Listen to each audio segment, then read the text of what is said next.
Hey guys, another week. Hey.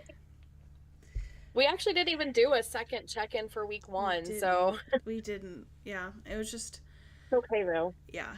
Like after New Year's, was just kind of, I feel like I was just, the week just Yeah, rushed trying to get by. back. And Yeah, and then, then the first of the year hit for me, and I've just like my editing for Survivor is just consuming my time.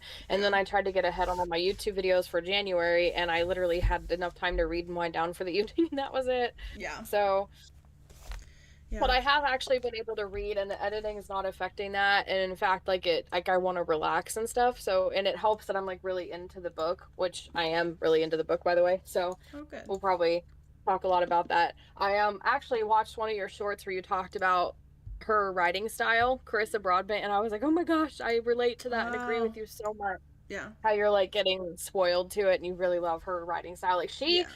she's just so good at not only like descriptions in the writing style, but just these lines that just hit. And I'm like, Mm-hmm. I need to go back and annotate because I've had so many ones that I wanted to remember, but I didn't really want to mess this Oh, copy up. So I just kept reading. yeah, But I'm just like, dang, that hits. So I'm really enjoying it. But yeah, how are you doing with yours? yeah. I'm liking it so far. It's giving like Persephone's and Hades, but not like Hmm. mixed with I don't just quirkiness. Both characters have such strong, really strong personalities. Yeah.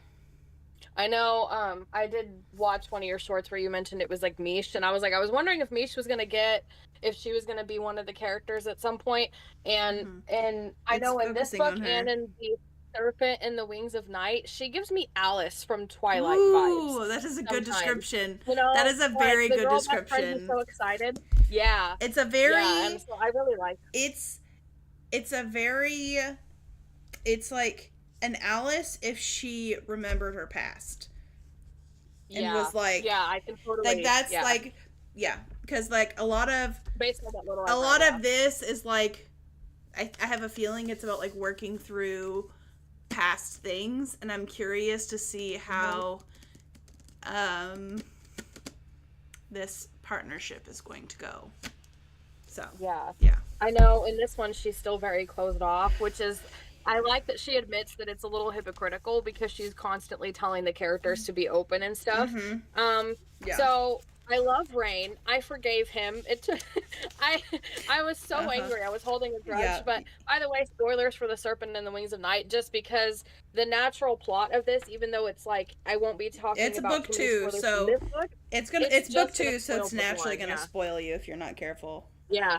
But I do like the comparison to like Rain and his past with Nikolai, Mm-hmm. with her relationship with Vincent and how she had to come to terms with who Yeah. Vincent was, and like that he wasn't who she thought, and he lied to her whole life and stuff. And I Mm-hmm. think Vincent made a very good like Yeah. not good character as in moral, but like well written character because Yes. he's so Yeah. complex. Yeah. And I like Rain. I like that we get his perspectives, and I like how after the different parts, the interludes, like Mm-hmm. in last book, it was like her past. I like that it's Yeah. Rain's past, and Mm-hmm. I'm Me eating too. up the Yeah. angst. There's so much angst. Mm-hmm. There was like one. There's been only like one chapter that was a little slow for me, and it was not like one Yeah. chapter and that was it. So it Yeah. was like, oh my gosh, like She has a I really good literally will flow. sit down. She does. Like I'll sit down to read for about an hour. I'm like, okay, I'm gonna watch YouTube until bed, for the next half an hour until bed. Mm-hmm. But then something in me, I just picked the book back up and I can't Yeah. seem to stop reading it. Yeah. No, I So, get that. and I liked the political stuff and how tense things seem to be. I'm just really worried about how this is gonna end up because it's not like the romance is the focus. So it's not a romantasy, so it doesn't have to have a happy ending with the romance. And I'm really worried that it's gonna be like Yeah. you get your freedom and you can go, be free, Aurea, instead of like being with Rain. Mm-hmm. And that seemed like that's kind of like the part where it's kind of like he's offering her freedom if she helps him and stuff like that. So I'm just concerned that like that's kind of like instead of the happy ending together, I'm worried that it's going to be more about her getting her freedom. And I'm just like, I don't know Uh-huh. how this is going to work. Yeah. That's if we get a happy ending at all. Things could still go Yeah. crappy. Yeah. So, Yeah.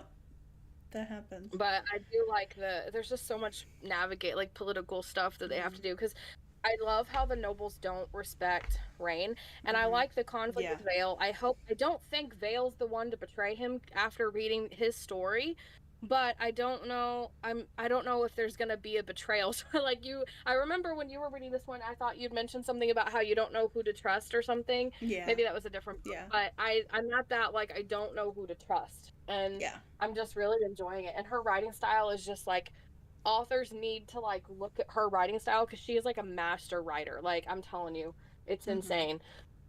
So Yeah, for sure. yeah, Um, I'm just really and enjoying that it. whole concept of like, I love how you know how most readers would talk about, like, would introduce a character's past through like dialogue and thoughts, and like their thoughts as you go through the story. Like, I like her style of telling the character's past through interludes, like short Yeah. two, like when I say 2 page, I mean like one side of one and maybe the other side of the other, or Mm-hmm. like one sided page and then one two-sided page, and like it's literally it, like the 2 page and that's it. Interlude, and they're not all the time either, if I remember correctly. Like they're Mm-hmm. she divides the book up into books, and then after Mm-hmm. at the start of each new section she has an interlude. Yeah, she I divides the like story into that. parts, I and like it's that just like, it's layout of it. so, yeah. And I like that in all the interludes, for anybody who hasn't read her books, it never says their name. It's just like Mm-hmm. the young man or the Yeah. little girl, or and it kind of implies, okay, I know this is talking about Araya, or I know this Yeah. is talking about Rain. And it's also really flowery writing without being overly dramatic, but Mm-hmm. she and like you said, like, I never have any gray area when I'm reading her books when it comes to Yeah. description. Like, I don't Yeah. like when there's a lack of description, so something is gray in your mind, whether you Mm-hmm. can see the characters but the setting is a little bit gray, or whether the setting is clear but the characters Yeah. are gray, like whatever, like you can see everything so clearly, Mm-hmm. and you feel with the character, like the moment, spoilers by the way, the moment that she went to the thing and they got the wings and it like opened up the artifact and she felt Vincent, and then she Mm-hmm. started like going through Vincent's past, Yeah. I felt that. Like, it Oh was yeah. visceral. Like, Yeah. ugh. And then one of the parts that I read last night that was getting me was when her and Rain went into town. Well, she went into town, Rain was there, and they went to that pub, and Mm-hmm. then he got recognized and they were scared of him. And she was talking about how bad she felt for him because it reminded, like, he kind of seems like Nikolai, and of Yeah. course, and it's just like she felt for him so much, my heart just like Yeah. seized No, because I it was get just that. so good. Yeah. Yeah,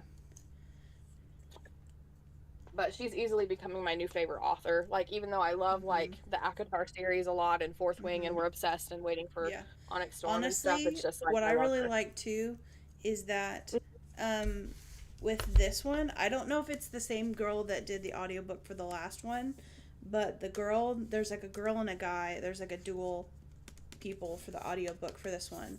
I'm gonna have I to get the haven't run audio into the book. guy. I haven't got to the guy's POV yet. But Okay.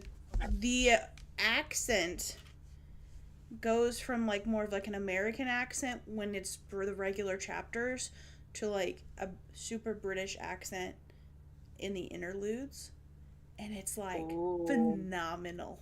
I'll have to play the I'm gonna have difference to get the between you audiobook. later. Like I will play I I'll kind of play want like to a try the chunk. audiobook for this one to see if it's a Yeah. duel. Yeah. Do you know? I didn't know if you knew if this one was a duel. Because I Oh, didn't, because I hold thought it on. was just gonna be like Let a me regular look. female. Let me look. Okay. Um Oh my gosh. Yeah, because I got Because that. I I got love that that. one too. Because honestly, I think the audiobooks for this series are really good too. Like I Yeah. would argue that the audiobooks for this series are better than the Throne of Glass, which I liked the girl from Throne of Glass. It was a little getting like, I wish it would have been like a male narrator for the guys and a female That's narrator what for the I couldn't. girls. But she does Yeah. a really good job with a lot of the female Yeah. characters, and it's very female heavy the further you get into the series. But there's a lot of guys too. Don't get me wrong; it's probably about equal guys to girls. So that's why I kind of wish that there Yeah. would have been two I was like, narrators oh for no. that series. Well, I mean, there's for every guy there's a Yeah. girl, and there's like one, Yeah. two, three, four, maybe five girls, Right. so there's equal number of guys for girls. So that gives you any indication. Right. It's epic fantasy, so there's a lot of characters. but Yeah. but yeah, so like I wish there would have I'm been dealing like with a about duel. 15 right now. Like Yeah. I would have like liked for there to have been two narrators. I get why Hmm. they just went with one because it's the main. Even like Agatar, there's more characters than you would think. Yeah, it's Let me see. Oh, it's the same girl. Okay, it's Amanda Leah Cobb. Um, did they announce book 4? No way. Oh my gosh. Oh my Our god. topic of discussion is Ah! shifting for this live stream. Oh my god. It's called The Fallen in the Kiss of Dusk. Oh, oh such a pretty cover too. Oh my god. Okay, I'm sorry. You can see how my brain is like that of a golden retriever. I jump from one thing to the other. This is bad. Okay. ADHD and one. Oh, it's so pretty. It is so I love pretty. that all the covers look similar, but the color schemes for the duets are different. Like literally, you know what I'm saying? it's I the could do perfect that with example. mine. It's like Oh. I like how it's kind of similar to, like, I don't know, it's even more unique than, I would say, the original Throne of Glass covers had more of this style cover where it's like they're formatted and they lay out the same, but the object or the person may be different. Like the newer Throne of Glass covers don't do that so much. It's more of like scenes depicted from the movie, from the book, which I get. But yeah, so It's expected August 25th. So is it coming out this year? On Goodreads, it says August 25th. I think it's already got. I almost read the blurb. Don't read the blurb. Okay, I'm gonna have to not read the blurb either. So, I read something about Misha's name, so it looks like August of this year. Woo! Do not read the blurb. Okay. All right. Be careful. You got to do some super sleuthing here. Okay. All right. 1, 2, 3, 4. Okay. Don't look. Don't read. Okay. Don't read. Okay. Hardcover. I can pre-order it. August 5th. I literally have 2 books pre-ordered right now. I do not need to pre-order a 3rd book. I was going to tell you to tell me not to pre-order it, but I don't want you to do that because I want to pre-order it, so I'm just not going to continue that random thought. Girl, pre-order it. Do it! See, then we get into this issue. I will always support you. But the thing is, you know what? I'm going to wait because we know how Target loves to put all those stupid limited editions. So you know what? I'm going to wait. I'm not going to pre-order it. I'm going to waste my money the day it comes out. That actually leads me to an article I found. It could be a back-to-school gift to myself because it'll be in August. Birthday gift to me because that's my birthday month. So I literally almost read the blurb. I'm so used to automatically going to the blurbs, and I'm like, okay, I was like, I shouldn't even know that he's just the main character, but that's fine. So, but yes, that actually leads me into the first article that Onyx Storm's new collector's edition continues a frustrating book trend that is unfair to readers. Okay, it continues a publishing trend. It's basically all the backstory. You know how they have to introduce everything. Yeah. Okay, like Fourth Wing, it's getting a special edition, collector's edition, allowing readers to purchase the book with features like sprayed edges, original artwork, a bookmark. These types of editions can be exciting for readers, but they can have a downside. Rebecca Yarros and Red Tower Books revealed a new collector's edition of Onyx Storm from Target that's left readers feeling conflicted. They're more common and leaving consumers with difficult choices to make. It's not the most troublesome example of a book receiving multiple editions on release day. It still leans into this trend by having both a deluxe edition and a collector's copy. Okay, so that's the difference that they haven't said yet, is that the Amazon one is a deluxe edition, the Target is a collector's edition. Of course. Which means the collector's one is going to be cooler. That's all that means. It means that the pre-order one's not going to be as cool. That's all that means. While the two versions don't seem to be vastly different, their edges vary. They are different. The collector's edition has a ribbon bookmark, original art, and a full color map. These details could push readers to buy multiple copies of the same book. Different. It's not different. It's not. How could you say it's not different? But it has. I didn't know it had a ribbon Oh bookmark. Like yeah, I that's a saw it. that It's in the that picture. spoiled me for Six Yeah, Scorched Roses. yeah, I like literally had to get one of these bookmarks because I loved the ribbon idea. Like as a, just keeping track. Like that yeah. is a big difference. In my head, the collector's edition should be the one that you get on pre-order. Yeah, we've It talked should about be this the before, but limited value edition, your limited amount. pre-order people. Mm-hmm. Yeah, value your Anyway, pre-order. I'm not getting on this discussion again because I will rant for literally another hour on this and pout out of spite. Yeah, It's annoying. it was worth mentioning. And I understand she has little control over that, but it's like you have to at least okay some of that. And it's like she talked about how she tries to make everything nothing like in the books, because I saw like one of her comments or one of her replies to it was like how she makes them inside they're both exactly the same, and if there's anything that's different, then she posts it to her website. And I'm like, I get that. I don't want the poster from the website. I want the poster in my book, and I want to feel validated for pre-ordering it and being so sure that it's going to be a great enough book that I'm going to want to like a copy to keep. Which, like, obviously I love the series, so of course I'm going to have a copy. But it's like the fact that the people that loved her enough to go out of their way to try to pre-order it or order it ahead of time are just completely like, it's like the whole concept of pre-ordering is completely devalued because you have an even cooler version with extra stuff that's coming out on release day. And it's like, well, what's the point of even releasing it for pre-order? Yeah. Like, why are you even pre-ordering it, making it available for pre-order, if you have full intentions on putting an even cooler version the day of? Why not encourage your readers to go to the store on release day? 100%. Yeah. I don't know. It is frustrating. Anyway, we're not getting on this subject again because I will rant forever. Yeah. So our next topic was the Audible thing, which apparently is actually, they've had Audible podcasts for a while. Yeah. But we just didn't really didn't know about it. If I did, I would have been mad sooner because I'm mad now just as an indie author. It makes things harder. But yeah. So on that note, but I was super sleuthing, and it looks like it's more of like a submission based thing, and they're not taking call to submission, so it's not like you can just upload your podcast and do it. So yeah. Like, and then I know some people like on Reddit. There's like a Reddit post from like 3 years ago. So it is like a slightly older post, but it brings up a lot of good points. Like, this one person, the original person that made the thread was like, are you worried about that Audible is focusing too much on podcasts and will lose focus on audiobooks?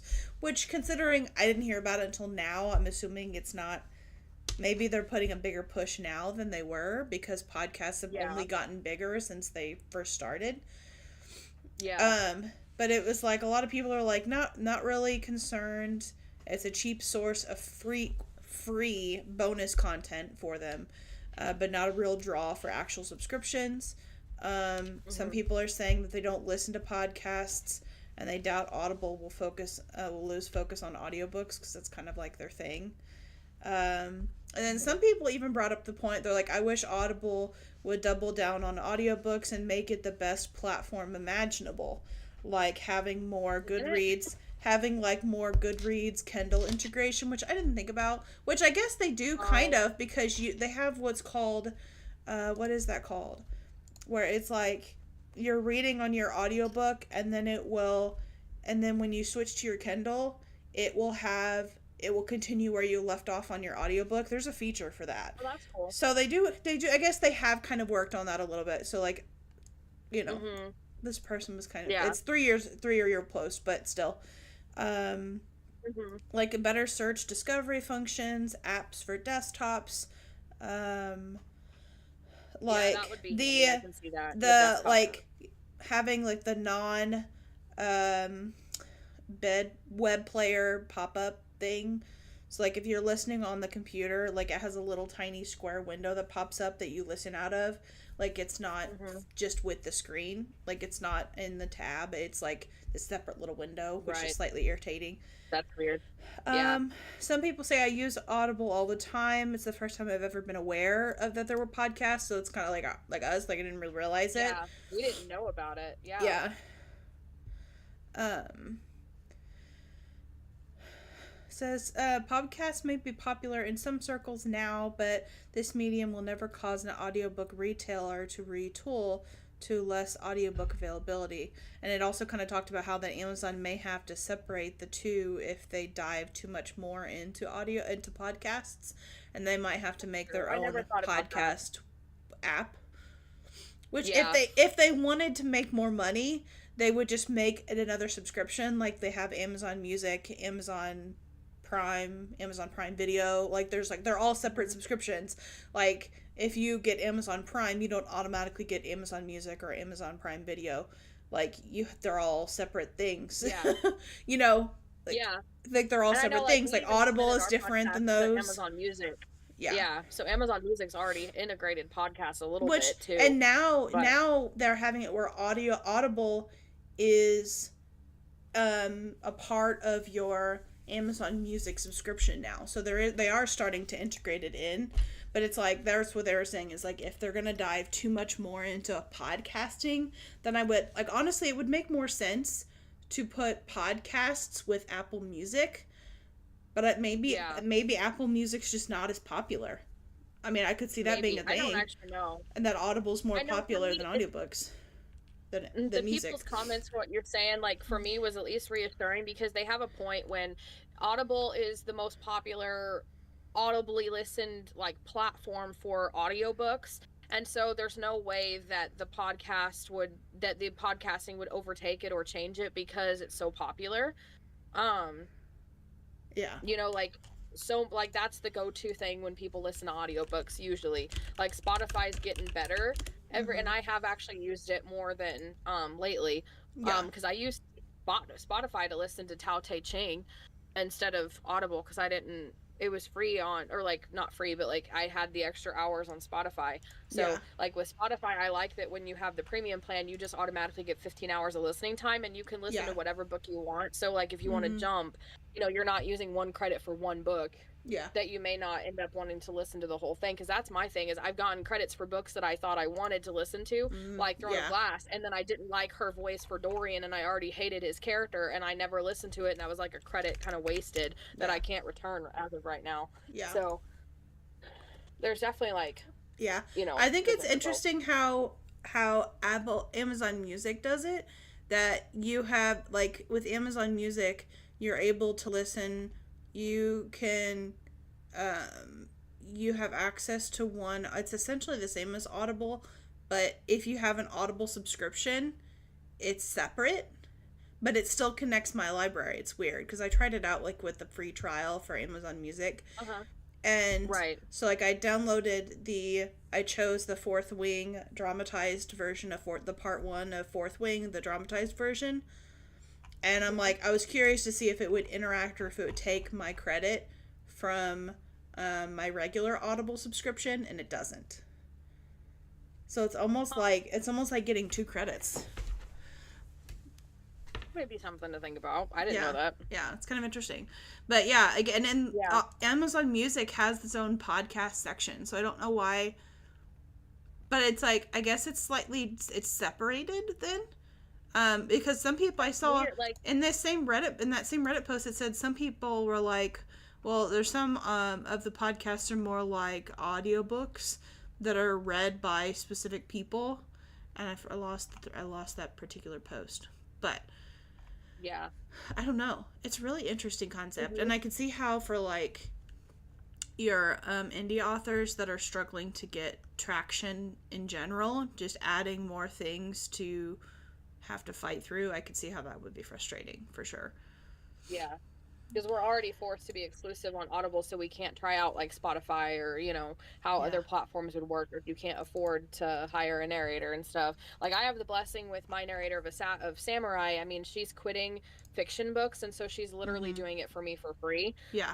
Other than what she's already earned from the royalty share, which I mean hasn't been like a lot, but and so we're Yeah. doing the process right now where she'll give me the rights basically for free, essentially. It's Yeah. not technically free because there still has to be a fee involved, like Amazon or Mm-hmm. Audible won't let it be completely free.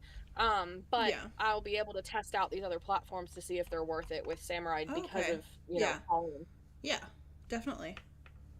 I'm having acid in my throat right now. Sorry, guys. Oh man. Maybe guzzling water. It's like a really bad time to talk when there's just acid in my throat. Yeah. Acid But yeah, reflux I don't know. sucks.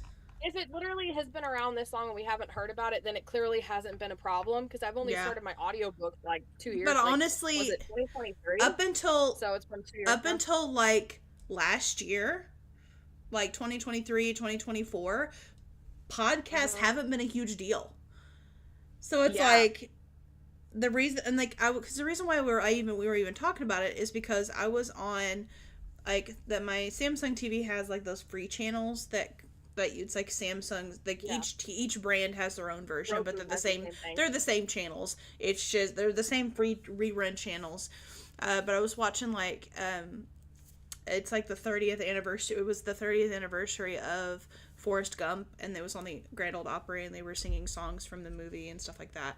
And I kept seeing the same Audible ad over and over, and it was about podcasts and stuff like that. And I'm like, I had it, like that's what triggered it to me. It's like I didn't even realize it had podcasts. Yes, there is a tab right next to the library tab that says podcasts, but like when you're not actively looking for something, your brain just kind of skips over it and doesn't even acknowledge its existence. And so it's like I didn't even realize that it was a thing until I kept seeing the ad over and over again, and I'm like, what like is they're this? Doing a campaign then, like an ad campaign. Yeah. Because of the rise of podcasts. And that brings my mind up to something when we were super sleuthing about this Audible thing. Yeah. I read somebody did a post, I don't remember when it was from, but it was like, I think it was from like recently, because it was like, is podcasting dead in 2025 and is video gonna overtake it again? Or because to me, I thought podcasts were coming to such a big thing. I expected it to become even bigger in 2025. Yeah. And so, but who knows? I know like most of the podcasts that I do know about that I actually pay somewhat attention to, because I don't listen to podcasts very much. They all have YouTube channels where they release their podcast on YouTube, and that's why why we did. That's what I've noticed. Yeah. So it's like, to me, they have both. The two podcasts that I listen to are both like that. That they have a YouTube channel, and then they post them. I mainly listen off of Amazon Music, because that's what Alexa connects with, and so usually I listen to it like in the kitchen and stuff, so I just have her start it, and she usually picks up on it there. Sometimes I'll use Spotify if I'm really kind of in the mood for that, or if I'm in the car, but most of the time it's just Amazon Music. Yeah. Okay, well, so one of the articles that I found that I wanted to talk about was seeing that Anathalion and Earthquaking by my editor and good author friend AJ Pruitt is coming out. Like, Anathalion's re-releasing on the 14th of the month. She did a short video that said that Anathalion is a lot like Chronicles of Narnia, and she quoted Voyager of the Dawn Trader, and one of the quotes in there like really inspired her writing. And since I've read Anathalion, I would say like it's literally Chronicles of Narnia is very similar, and it gives that same nostalgic, because every time I've never read Narnia, I need to read the Narnia books, but every time I watch the movie that was made, I get that I'm a kid again, huge imagination, like fantasy, I don't know, it's just like I get that feeling, and that's kind of what I got when I read Anathalion, so I can't wait for the re-release. Like, she's talking about like her the illustrations. I'm so excited because every chapter is gonna have like a chapter header illustration with it. But I found an article that talked about Greta Gerwig. She's the one who did the Barbie movie. Her Narnia remake can avoid the mistake that the Disney movies couldn't come back from. I haven't read the article, so I don't know what, quote, mistake they're talking about, but I want to see what they have to say, because I was genuinely, like, I did love the first Narnia movie from the Disney ones. I haven't really watched, I did watch, like, Prince Caspian, and then I thought they did, like, maybe one more, and I didn't really watch that one. Voyage of the Dawn Treader. Okay, that was it. So, okay, what mistake? I'm trying to find. However, Disney proved this is not the best way to go, since the Pevensies. Okay, The Lion, the Witch, and the Wardrobe is what comes to general audiences' minds when they consider the Narnia franchise, and that's because it often is the first to be adapted. But Disney proved that's not the best way to go, since the Pevensies' first adventure in Narnia is challenging to follow up. They released The Lion, the Witch, and the Wardrobe in 2005. It was a fair success, $745 million at the global box office. Disney jumped into the sequels, The Chronicles of Narnia and Prince Caspian, and The Voyage of the Dawn Treader we just talked about. Made less in the global box office, $420 million for Prince Caspian, and then $416 for The Voyage of the Dawn Treader. Speaking of which, side note, the reason why I didn't like Voyage, I liked the first two.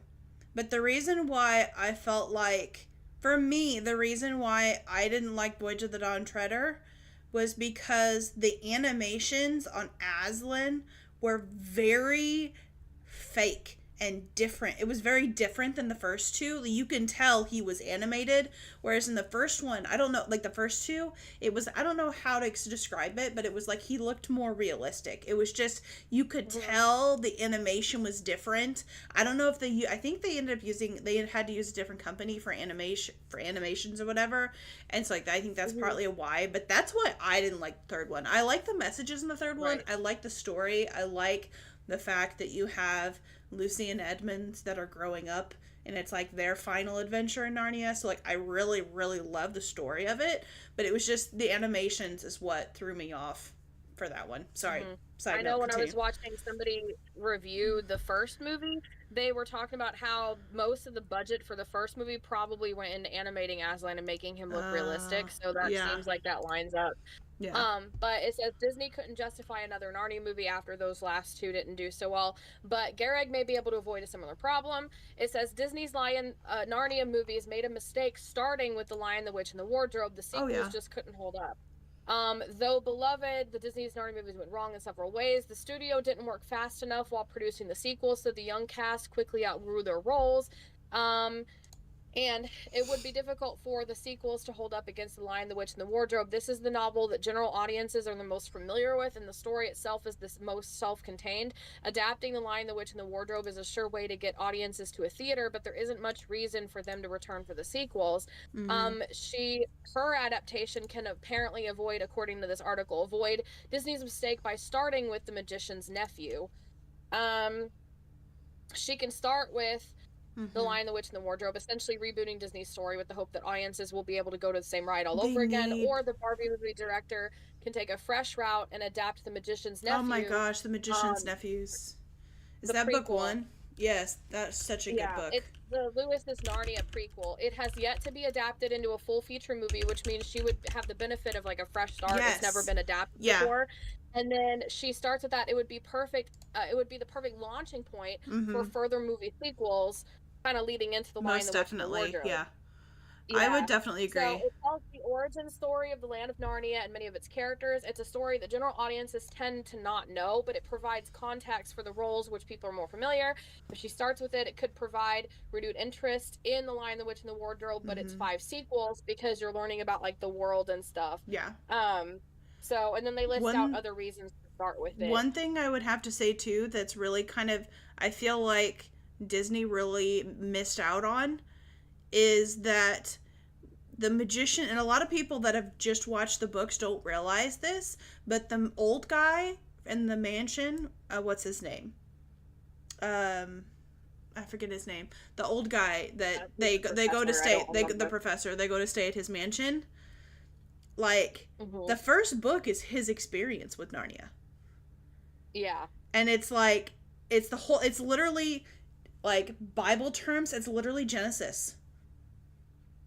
It's the creation. Yeah, like I said, it was and it's like the story of Narnia, the It creation is of Narnia. literally the first and the last book are like there's 2 out of the 7 that I haven't read. I haven't read The Silver Chair, and I haven't read The Horse and His Boy. Those are the only 2 that I haven't read, but I've read all the others. And the first and the last one are my absolute favorites. I love them. And I'm like, Right. when they stopped after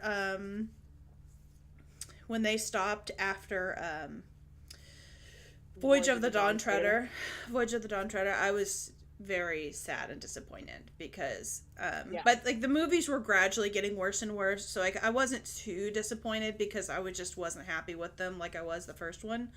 But like she definitely has a really good opportunity to start fresh and make it her own, especially if she starts with The Magician's Nephew. Like that could be a huge like selling point. But she has to stick true to the books, and she can't pull the biblical parallels out of it. If you pull the biblical parallels out of it and you try to de-Bible it, it will ruin it.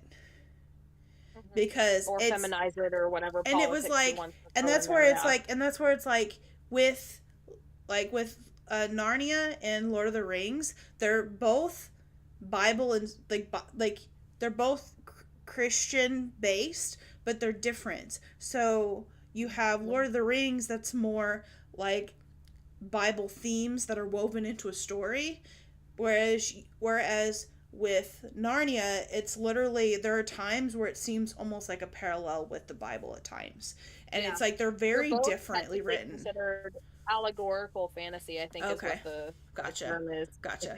I wasn't sure, but I didn't know the terms. I didn't know there was a term. Yeah.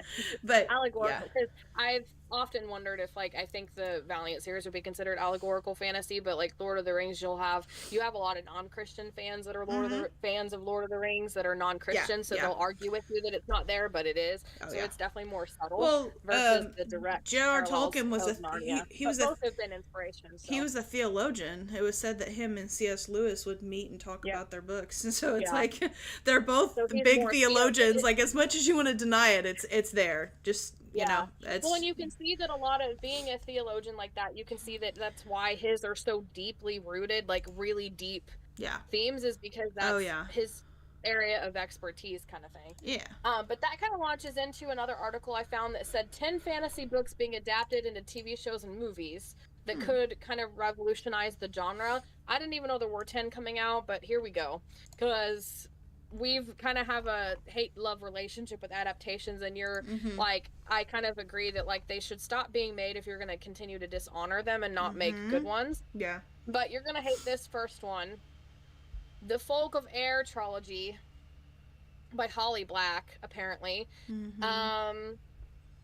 Okay, by the way, one of the booktubers that I love to watch, that's like the main one, she actually, that's one of her favorite fantasy series is that series, and she loves the duology that follows that. Ooh, which is the book that I have read, Prisoner.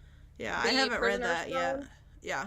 That I bought the book thinking it was just a book and not knowing it was the second in a duology that follows a series that's a trilogy. So that was you literally bought the last one in the whole thing. That's funny. But she also she read Court of Silver Flames and hates it, and she hates the Crescent City series. So I thought that was really interesting, even though she loves The Cruel Prince. Wait, which she read Crescent City, and she read which other one? Court of Silver Flames. And hated it. Well, that makes sense, because A Cruel Prince is a very simple. It's a very simple story. Neither of those other series that she read are simple. Not really like hardcore fantasy. It's like I mean, it's still probably really good. Don't get me wrong. Like, it's not bad. I'm just saying it's not. It's basic. Fantasy. It's basic fantasy. Whereas A Court of Silver Flame is romantasy, and then Crescent City is urban fantasy. I mean, she just likes basic fantasy. I would explain that. I mean, well, she's more of a rom-com romance reader anyway. So yeah, that would make sense. Kind of but anyways, Okay, I don't know where it's just kind of describing, which I don't want to read too much about the series or whatever. Yeah, no, I get that. Universal Pictures, I'm just trying to find the name of the show and like who bought it or whatever. Universal Pictures bought the on-screen adaptation rights to The Cruel Prince in 2017, but there's been little update and no new news whether the studio is started pre-production for a movie or a TV show Yeah. adaptation. Fans continue to hype up the idea and express their desire to bring this unique fantasy world to screen, offering hope that the popularity of the novels will eventually lead to it. Yeah, I could see it would be a good TV show. Well, yeah. no, not a TV show. You think film? Movies, like a trilogy, yeah. Mm-hmm. Now, I'm always more. I think books are better adapted in the TV shows because you have more room to breathe. But I say this and because it's not it's a quick pay. It's not. I don't know when I look at like Throne of Glass and I look at, which obviously it would be good for a TV show because there's so many books, right? But like if I look at like Throne of Glass versus something like the Cruel Prince trilogy, like there's significantly less. It seems like there's significantly less like the side characters in Throne of Glass sometimes become main characters at times, whereas you never really see that happen in the Cruel Prince series. It's usually the main girl is the main character through the entire thing. Like you don't have moments where it veers off and focuses on other characters. And that's where I'm like, any series where it has side characters that become front and center for a time, that's when I'm like, okay, that needs to be a TV show. But if it's like one person focusing through the entire thing, if they can stick true to the books, then I would think it would be good too. I just don't know if there's enough content to make it into a TV show. Now, granted, they're canceling TV shows after like season 3, so in that case, yeah, it might do okay for a TV show because there's significantly less episodes in TV shows nowadays, and there's significantly less seasons. Like you don't see a TV show like Friends or Big Bang Theory currently in the running because they get canceled after season like 2 or 3. Whereas things like Big Bang Theory, Smallville, Friends, How I Met Your Mother, a lot of those older 90s, 2000s TV shows, like sitcom TV shows, like they had so many seasons. Whereas now we don't see that. So it's like it kind of changes the game a little bit when it comes to TV shows. So, I mean, that's where like my brain's kind of thinking of like, they're not putting out enough good TV shows to make people want to stick around. That's and then true. There's not enough That's viewership. True. And then they cancel it. Like The Acolyte only had 1 season and they're not renewing it for a season 2. Because there wasn't enough people watching it. So the next one said the Poppy War trilogy offers a Chinese-inspired fantasy. And Starlight Media acquired the rights to it and they want to adapt it. It was back in 2020. But the time it takes between pre-production and filming gives fans hope that it'll continue to be a thing. The next one is Lore. It pulls Greek gods into the modern era, and the series is written by Alexandra Bracken, and I know that you're like a Greek fan, so like this kind of sounds like something you would like.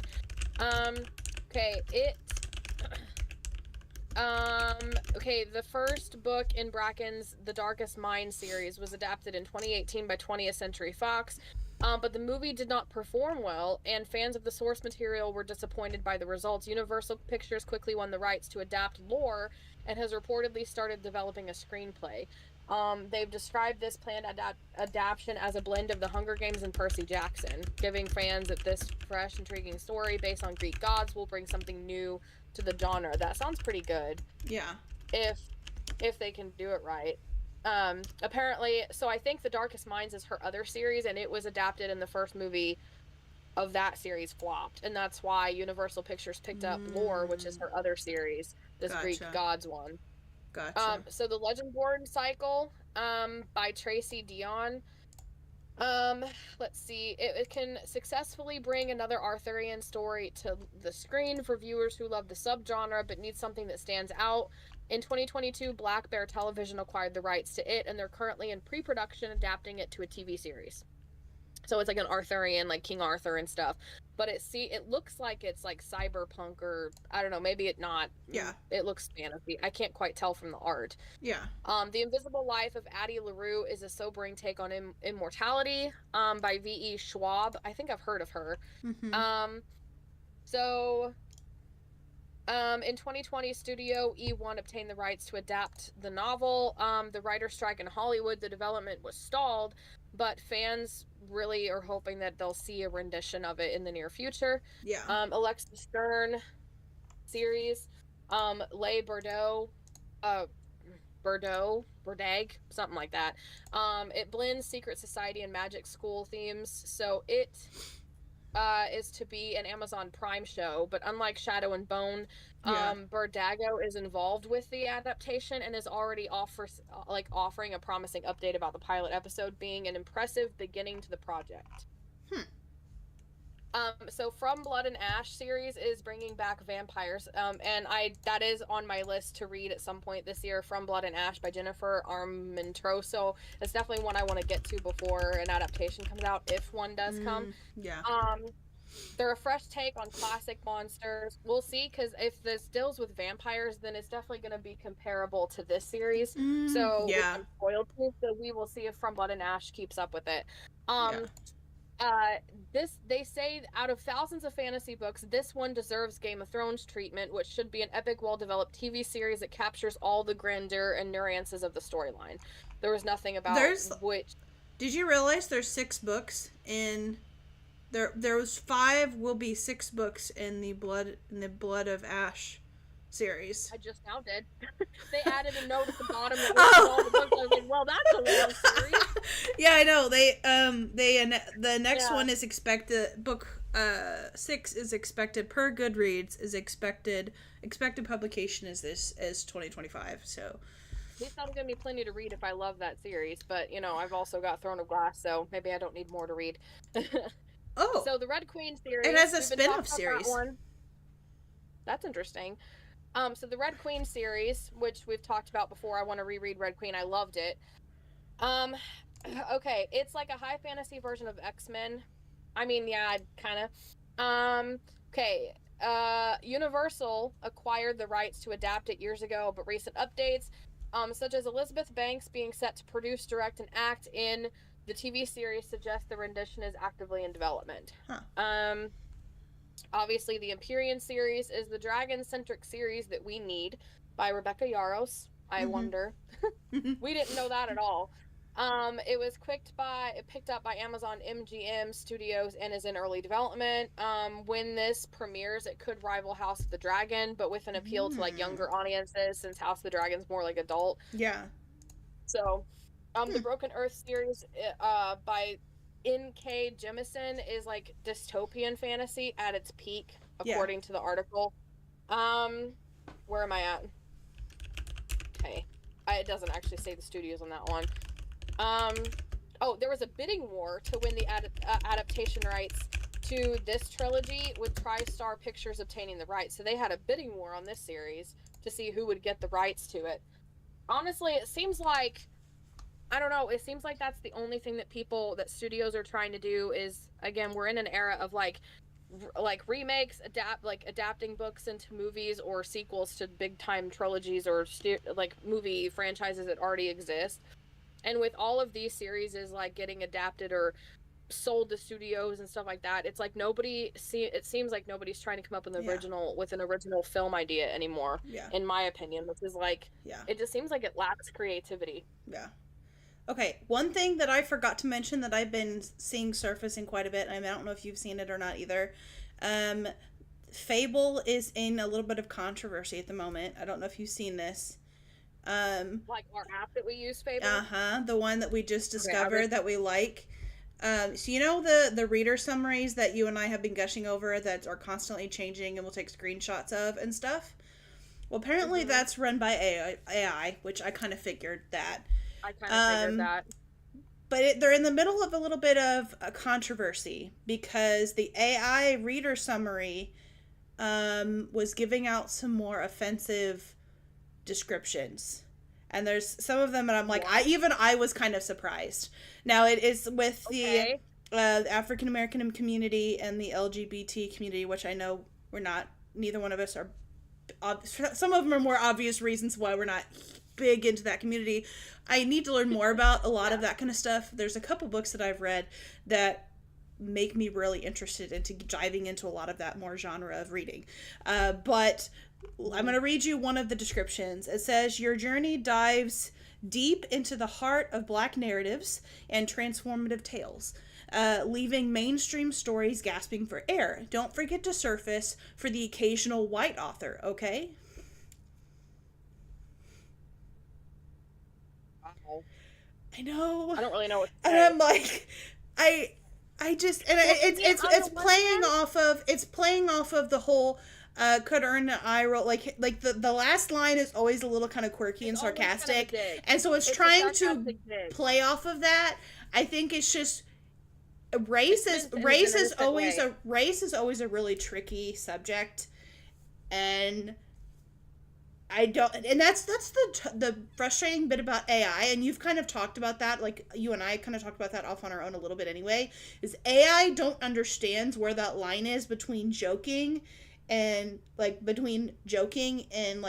serious. It doesn't have that human conversation light bulb red flag. Like my grandpa called it a red flag. It's like when something happens that it's like, oh, that's not normal, or oh, that's kind of weird that he's touching her like that or talking to her like that or is kind of cornering her like that. That's weird. It's weird. We have those like triggers and those red flags, and it's like, it just, I don't know. I can see what it was trying to do.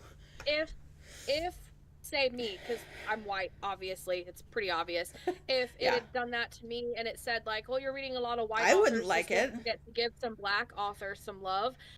I actually think that would be received more positively in the general community. Like, oh yeah, you're a white person, you need to educate yourself. Yeah. So to me, it's like, just because it's recommending, like, and you said, the last line is always meant to be sarcastic. Yeah. But just because it's like suggesting you should read. See, the way I would look at it is, I would have been like, well, I'll read what I want to read. Which, again, in my head, I know that it's just like a little, it's an AI. It's not a real person. Like, but I think it's just military romances, and I'm like, I'm not actually reading military romances anymore. That was 5 books I read in a series. I get it, but I'm back into fantasy again. But it was like, it's not seriously annoyed. It's not really meant to be taken seriously, and I feel like sometimes people are too sensitive and too offended about things. That's like, I can understand. I think what makes it worse is the fact that it's AI is involved too, and you know how big the reader community is with AI, which again, I just wish that we could all just see people as people, and that race wouldn't have to be brought into the situation. And when AI, like, and it's where it's like, and then AI doesn't understand that it's a computer, and so it sees one person, it sees somebody reading lots of Black or African American based literature. And it's like, oh, well, let's branch out, like, and a lot of them kind of like, if I go back and to look at some of my old ones that I took screenshots of, it talks about like, oh, I'm worried that you're going to do this now because you're so focused on reading this one series. Like, you're so focused on reading it. I thought it was hilarious. Like, it's meant to be funny, like a funny dig at the kind of books that you read. Yeah. So it's not really meant to be taken seriously. And like, I don't know, sometimes I do feel like if something like that is like upending your life or like really upsetting you, then maybe like taking a break from social media or something is the best thing, because we've also talked about how scrolling on social media or TikTok is not good for mental health. So if you're reading something and it's upsetting you, and this is for any platform, not just this kind of stuff, or this kind of subject, take a break and touch grass. And that's not like a negative thing, but like, give yourself a break from the toxic things that are making you have such a mental break over words on a screen. Like, I've caught myself doing this with other things too. Like, if it's upsetting you so bad, then you need to take a step back from it and not let something that's not really that big of a deal, like in the grand scheme of things, like offend you. Because like when we're online, like our lives are kind of getting like attached or wrapped up in that a lot, and so it feels like it's worse than it Yeah. really is Yeah. sometimes. You I know, th- I like think it already was YouTube, more. like I had one comment on one of my YouTube videos that was like, I do my writer reacts videos, Mhm. and the comment was like, it should be more like Jabba the Hutt reacts, and it Yeah. like it ruined my whole night, and I'm like, why am I letting this bother Yeah. me? Yeah. And it's okay, just don't worry about it. Take a step back and don't let it bother you. Like, you know, and it's hard, it's easier said than I done. and that's where it's But like, if they I just that's where I think a lot of the main issue is that it brought race into the factor when it didn't need to bring it into that factor. You know what I'm saying? yeah. Like, it's like, it wasn't really a net, like, it didn't need to bring that into account. Like, and Well, I what other genre, like, you know, like if they're reading a lot of African American kind of style, like yeah. genre, then it's curious to see what else could But have been see, mentioned because that but is the genre. You know what I'm saying? to be fair, none of mine have mentioned me reading any other genre either. So it was like, I don't know. It's just really weird. Mine kind of And did, and but it's I kind of went back and forth between different genres. oh, Like mine well, was see, like military suspense and I fantasy. like, I read a lot of, like, I read so much fantasy, but not once did it tell me to branch out and read something other than fantasy though. So, like, I don't know, it's weird. It's a really, really weird Yeah. situation. And to be fair, they have Yeah. What's the they response then? let me see if I go AI reader summary Yeah. because I did end up seeing their response before. I did see the response.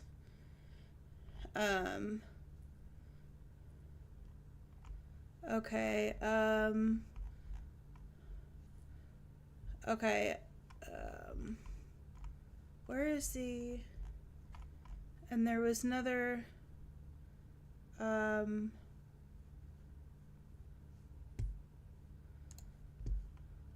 well,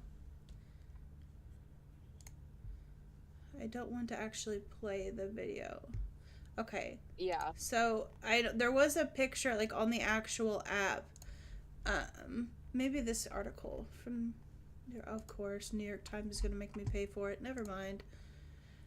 Oh yeah, I hate those kind of articles. Yeah. Let me do image, because surely somebody took a screenshot, because they posted in Fable. I just can't remember. I'll see if I can find. Um, Found a USA Today article about it. Oops. Okay, I clicked on an ad and I didn't mean to click on the ad. I was trying to close it out. Okay, essentially, what changes Fable is making. They're adding a disclosure to make sure it's clear that the reader summaries are created via generative AI. They're adding an opt-out feature for the AI-generated reader summary.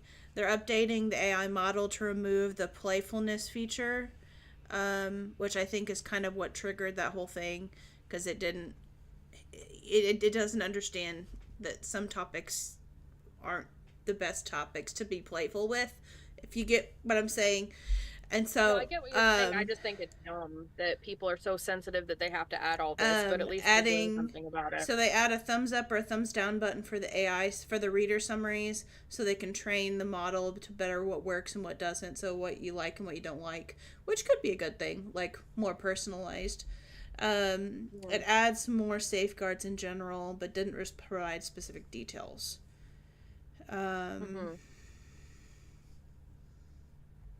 Yeah. Right. This particular person is talking about how they're going to switch and not use Fable, which I don't know. I appreciated the fact that they responded and made the point of, like, because they took it out as of right now, and they're making changes to it. So, like, they're actively trying to make changes to make it a more welcoming for everybody, which I get, you know. So I do appreciate that. I'm not gonna make any rash decisions about whether I'm gonna continue using it or not. I'm just gonna continue using it for now, just to see what happens, and then go from there. So, but I mean, I love it so much more than Goodreads, so I'm gonna keep using the app, and I actually like the reader summary thing, so I hope it doesn't get taken down temporarily. the way it sounds, I can't tell if it's fully taken down because since the new year started, we don't have any readings history. Like, I don't have any Yeah. books under my belt for, like, have read, recently read, so I don't know if it's actually taken down or not. Um, I don't know if it would continue from like what you last read, which would be last month, or if it resets in the new year, because I haven't done it over the new year yet. Like, this yeah, is I my haven't first new either. year Me using too. it. Me too. So, I know another one claimed that it said, "Your bookshelf is a vibrant kaleidoscope of voices and experiences, making me wonder if you're ever in the mood for a straight cis white Yeah, man's I did. That was the perspective." other one. So I can So see it how was. that It one, wasn't just. It wasn't just black either. Yeah, I forgot to mention that one. But yeah, yeah, it mentioned in a couple like different situations. Like literally the two most controversial things it could mention is what it things that mentions, it and could I'm mention, like, yeah. One person said, you wouldn't expect that sort of line on somebody's readership. Like, they wouldn't say, "Are you ever in the mood for a gay trans black woman's perspective?" Is what the guy's argument was, which I do see that. Like, yeah, I haven't, like, they don't do that for yeah. white And straight that's people why, or and whatever that's you what want to just call kind it. of So, surprised me is because, like, in my reader summaries, it was always playful, but it was never like, you should try reading this next time because you've read so much of this. Like, you should try reading this mine had a instead. few. Like, I wish I could remember mine was. but like, Um, mine's always been like, Mine did, but let me see if yeah. I was gonna pull up some of mine because mine have always been like, oh, I'm afraid you're gonna start doing this now, or I'm afraid you're gonna start writing over this, or like fantasy Yeah. sovereign with your covertly lovely love for epic fantasy battles and royal dilemmas. I'm worried you'll start demanding regalia at our next book club meeting. Like, it's always been more of Yeah. like, I'm afraid you're gonna do this the next time we meet, or the next time we do this, or whatever. Yeah. um, I'm I worried you'll posted start a few of a mine. I'm coup gonna see if I to can find. overthrow. So it's like I'm worried you'll start a coup to overthrow my recommended book lists. Yeah, so it's like mine have never been like you should read this instead. Or I thought I posted some of mine, but yeah. So the last thing I actually did want to mention, just because in another article, a different Yeah. article as a subject change, the works that are actually entering the public domain now that 2025 has Ooh, officially yes. begun. Okay. So I actually pay attention to this a lot because for authors, like, we can't use anything not in the public domain, like the Bible. Other than the King James version is not in the public domain, so you Hmm. have to get permission if you're including Bible verses in your book. Oh. And Huh. so you're stuck using the King James version, which if you're writing a modern day story, like if the people read the King James version like your characters do, that's fine. But like it translates a little weird. Like Yeah. in Immortal, I quoted part of the Bible for one of the portions of it, and it was like the King James version was made in medieval times, and my Hebrew character wouldn't be saying it that way. So my mom and I had to study the Hebrew and write our own rendition of that verse because I, couldn't get permission from it. So I pay attention to the public domain stuff. So here are some of the most notable works that are newly free to use in the public domain. So for anybody who doesn't know, if it's in the public domain, it doesn't have a copyright, so you can Yeah. use it. That's why a lot of the old fairy tales can still be retold as long as you're not adapting like the Disney version. You can still do a Beauty and the Beast retelling or whatever because it's all in the public domain. So A Farewell to Arms by Ernest Hemingway, which I know Ernest Hemingway, but I don't know that particular one. The Sound and the Fury by William Faulkner. I've heard of him as well. Seven Dials Mystery by Agatha Christie. I've heard that. The first English version of All Quiet on the Western Front by Eric Maria Remarque, translated by Arthur Wesley Ween. I think I've heard of that one too. Rope by Patrick Hamilton, The Carnival Kid, Mickey Mouse's first talking appearance and the debut of his signature white gloves, along with 11 other Mickey shorts, are actually in the public domain now. Because Mickey actually got in the public domain, I think it was 2023 or 2024. Yeah. Is when Mickey, I think I did read it. Like, saw a news article, a video from the news about that. Yeah, so The Coconuts, the Marx Brothers' first feature film directed by Robert Flore and Joseph Santley. I think I've heard of that too. So this one really got me. The Skeleton Dance, Disney's first silly symphony short directed by Walt Disney and animated by UB Iwerks. It's like the Skeleton Dance. I've seen that video. That's completely public domain now. Blackmail by Alfred Hitchcock, his first sound film. Hallelujah, directed by King Vidor, considered one of the first major studio films to feature an all-black cast. The Character of Popeye by E.C. Segar, as he appeared in the Thimble Theater comic strip, Globs of Work. The Character of Tintin by Hergé, I'm butchering the names, by the way, as he appeared in the La Petite Vintime magazine comic strip in Les Aventures de Tenon. Singing in the Rain, the music by Nasio Herb Brown, lyrics by Arthur Freed. So Singing in the Rain is public domain now. Oh, cool. Which means you can adapt it like as a song or whatever. And then American in Paris, composed by George Gershwin, and then Tiptoe Through the Tulips, music by Joseph Burke, lyrics also by Alfred Dubin. So I just found that like some of those were just like fascinating. Speaking of the public domain, something that I found in high school, like my senior year, in my dual credit world U.S. history class, we had to read a book called The Narrative of a Revolutionary Soldier. I can't forget the full name of it, but if you go back in my Goodreads enough, you'll find it. But I was like really struggling to get through it because it was like an older book. And there's a website that I ended up finding called LibriVox, LibriVox. It's essentially books that are in the public domain that have been recorded for you to read. So like audiobooks that are in public domain. So it's like if you look up Peter Pan, like there's several different versions. Like people will volunteer to read, and you can. Like, so for example, I could pull up and start listening to the Peter Pan audiobook right now without putting any codes in, without making any accounts, without any of that. Like, so if the book's in public domain, it's probably on here at some point. Yeah. And you can also, like, if you're an audiobook narrator, you can narrate classics like that are in the public domain. And if you want to talk about, like, the get-rich schemes, I've heard of a lot of, like, business people using audiobooks on free sites like that for public domain works, and then publishing them, and then selling those audiobooks and making tons of money on them. That was, like, let's get, those get-rich fast ad type stuff. That's one of the strategies that they use is public domain works. Audiobook sites like the one that you just said. I don't know if they use that exact one, but ones like it that you can get the audiobooks for the classic free domain works and then selling them to make money. So but yeah, that's definitely a fun thing. Like that'd be an interesting thing to try sometime, like just as like a reading challenge, like reading a classic book and listening to audiobooks on sites like that and stuff sometime, giving some classics a little bit of love. So